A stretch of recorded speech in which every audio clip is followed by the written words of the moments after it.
ایک دوسرے کو عزت دو، برداشت کرو۔ میرے نبی نے فرمایا بہترین مسلمان وہ ہے جو بیوی سے اچھا سلوک کرتا ہو، اور بیوی سے فرمایا میری شریعت میں سجدہ ہوتا تو بیوی سے کہتا خامند کو سجدہ کر۔ بہترین صدقہ اولاد کی تربیت ہے۔ پورا گھر میرے نبی نے نقشہ، ہر ایک کی قیمت بتائی۔ ماں تیرے قدموں تلے جنت، کہ کاش میری ماں زندہ ہوتی، تم دیکھتے میں کیا کرتا، میں عشاء کی نماز کے مصلی پر ہوتا، میں سورۃ فاتحہ پڑھ رہا ہوتا، ادھر سے آواز آتی میری ماں کی محمد، تو میں نماز توڑ کے کہتا لبیک اماں جان۔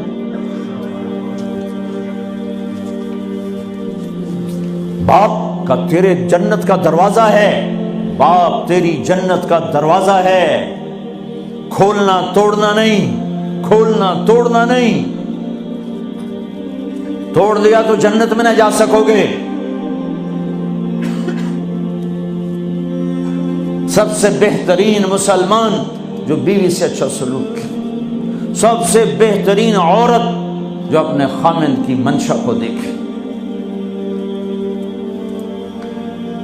پھر آپ نے ایک عجب بات فرمائی جو معاشرے میں بہت بوجھ بنتا ہے جس کا، ہاں بھائی تمہیں ایسا صدقہ بتاؤں جس سے بڑھ کے کوئی صدقہ نہیں، تمہیں ایسا صدقہ بتاؤں جس سے بڑھ کے کوئی صدقہ نہیں۔ انہوں نے کہا جی کیا؟ کہ الابنۃ المردودہ، جس کی بیٹی کو طلاق ہو گئی یا بیوہ ہو گئی اور گھر واپس آ گئی ماں باپ کے، یا ماں باپ نہیں ہے تو بھائی ہیں، وہ ایک بوجھ بنتی ہے ماں باپ پر بھی، اور بھائی تو ویسے ہی باغی ہو جاتے ہیں۔ میرے نبی نے فرمایا اس بچی پہ خرچ کرنا کائنات کا سب سے افضل صدقہ ہے۔ گھر، ایک گھر کیسے چلتا ہے؟ ہمارے یہاں پنجاب، سندھ، بلوچستان سرحد میں بہنوں کو وراثت میں کوئی حصہ نہیں ملتا، سب بھائی کھا جاتے ہیں۔ میرے نبی نے فرمایا جس کو اللہ نے 2 بہنیں دیں اس نے ان کا حق ادا کیا، شادی کی حق ادا کیا۔ ماں باپ کی وراثت میں سے ہوتا ہے، اگر میں نے کوئی خود کمایا ہے اس میں بہنوں کا حق نہیں، ماں باپ سے اگر 1 روپیہ بھی آیا ہے تقسیم کیا جائے گا۔ جس نے بہنوں کا حق ادا کیا، شادی کی حق ادا کیا، اس پہ جنت واجب ہو گئی۔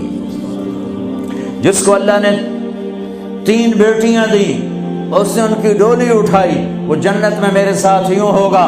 ایک بولے، اگر 2 ہوں، کہ جس نے 2 بیٹیوں کی شادی کی وہ بھی ایسے ہوگا۔ اللہ بھلا کرے۔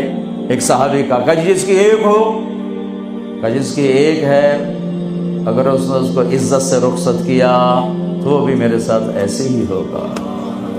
پھر کئی بچیوں کو طلاق پڑی ہے کہ اس کو بیٹا نہیں ہوتا۔ یہاں آنے سے پہلے کا واقعہ، پنڈی سے بچی رو رو برا حال اس کا، میں تو فون سنتا ہی نہیں ہوں ایسے کہ میرا تو کلیجہ پھٹ گیا ہے۔ ہے کہنے لگی کہ سسرال نے کہا تھا بیٹی ہوئی تو طلاق دے دیں۔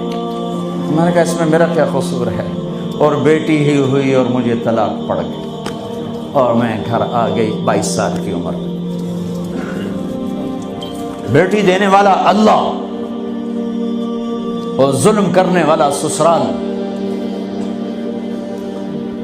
میرے نبی کو اللہ نے بیٹے دے کے اٹھا لیے، قاسم اٹھا لیے، عبداللہ اٹھا لیے، ابراہیم اٹھا لیے، 4 بیٹیاں دی، 3 زندگی میں اٹھا لی، زینب، ام کلثوم، رقیہ، تینوں آنکھوں کے سامنے چلی گئیں۔ فاطمہ سے نسل چلی، آپ نے فرمایا لوگوں کی نسل بیٹے سے چلتی ہے، میری نسل میری بیٹی فاطمہ سے چلی۔ اس لعنت کو دھویا۔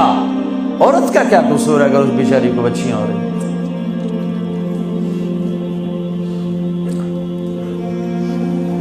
جس نے اپنی بہنوں کو حق ادا کیا، جس نے بیٹیوں کو ڈولے میں بٹھایا، ان کا حق ادا کیا، کہ جنت میں یوں ہو جائے گا۔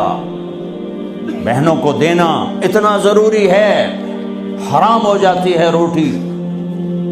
میں نے مولانا جمشید صاحب میرے استاد ہیں، میں نے ان سے تفسیر پڑھی۔ میں ایک دن شہد کی بوتل لے کر گیا، پرانی بات ہے 76-77۔ میں نے کہا حضرت یہ ہدیہ ہے۔ فرمایا کہاں سے لائے ہو؟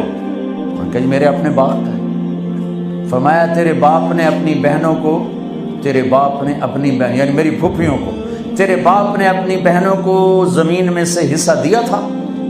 یہ سوال کیوں کیا؟ 10 روپے کی شہد کی بوتل تھی اس وقت، کہ اگر دیا تھا تو یہ میں لے لوں گا، اگر نہیں دیا تو پھر یہ حرام ہے، میں نہیں لوں گا، یہ مطلب